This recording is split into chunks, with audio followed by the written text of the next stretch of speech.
I hope this place is like brighter because wow.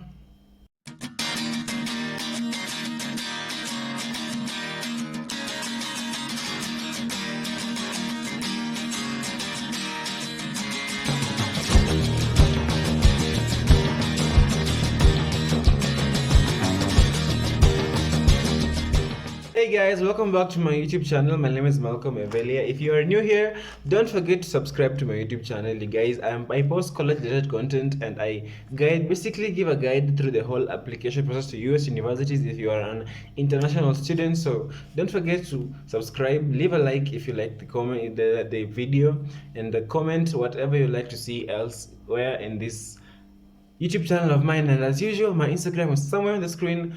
Don't be afraid to DM me. I'm always very ready to answer questions that you may have for me.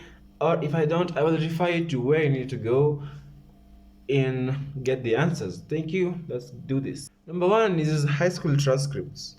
So a transcript is a document that shows all your grades in internal exams from your first year to your last year in high school.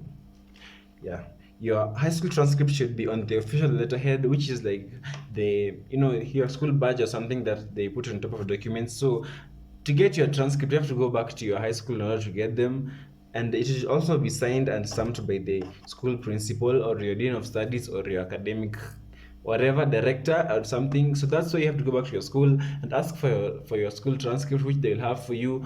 And then it should also be submitted through the school counselor, and all the documents basically are submitted to the school counselor. If you don't have a school counselor, you can just have any teacher do it for you. Like, just request them that you want them to be your counselor for that video, oh my god, sorry, for that application, and they'll help you. They'll just, I don't know, find any suitable teacher that can help you in the whole application process, and tell them that they're going to be the counselor for you, and they'll help you and everything.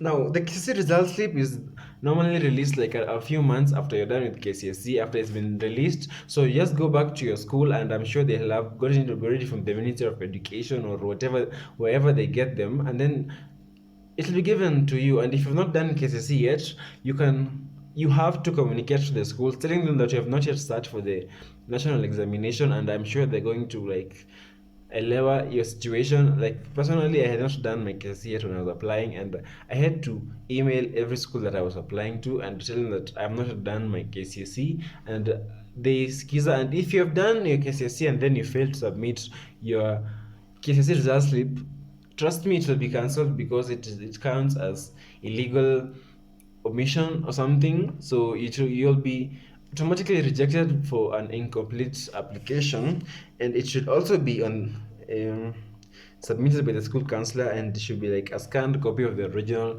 which you give to the school counselor, and then put to me on your behalf.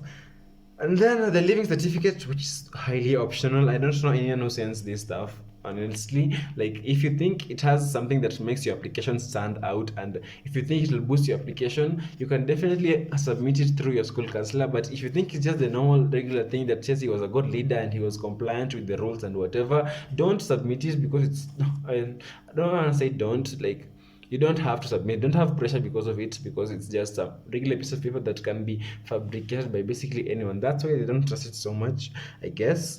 And then the next thing is your national ID card. Yeah, that one is really on my mind right now. I'm not at 18 and I need it for SATs. So you need your ID card when you are registering for SATs. When you are going to check the SATs, you need your ID card. And if you don't have an ID, you need to have a passport. Yeah, my Kenyan friends. So I don't know what to do if you don't have both the ID and the passport. I guess you can like explain that you don't have an ID for whatever reason, or if you're under 18, just give an explanation, and then I think you'll be allowed to go with your birth certificate, I guess, to the SAT center. And basically the purpose is to know that it's you who is coming to do it and not anyone else. That's why you need it to go to sit for the SATs. 2 to 4 letters of recommendation from basically your teachers from your school. And so it varies within schools. Some schools say you need to have 2 letters, some schools say you need to have 4 letters. But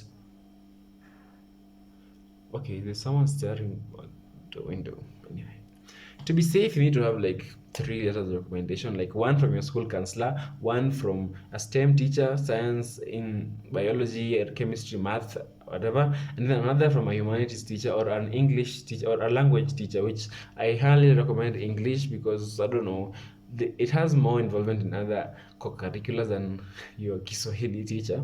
So I guess that is also needed there, and they have to be submitted through the teacher's end of Common App. I don't know if you know this, but your teachers will have their own Common App like on their side, so they will have to like type it and then print it on the letterhead of the school, stamp it, sign it, and then scan it to send them. It must be stamped and signed by the teachers, and also be on the official letterhead. Don't try just something that is, you know, kama kawaida without the school letterhead, which is like the badge of the school and the name up there, so that they can be sure that it's the teachers who are doing it, not just you just fabricating your stuff on your own. Okay.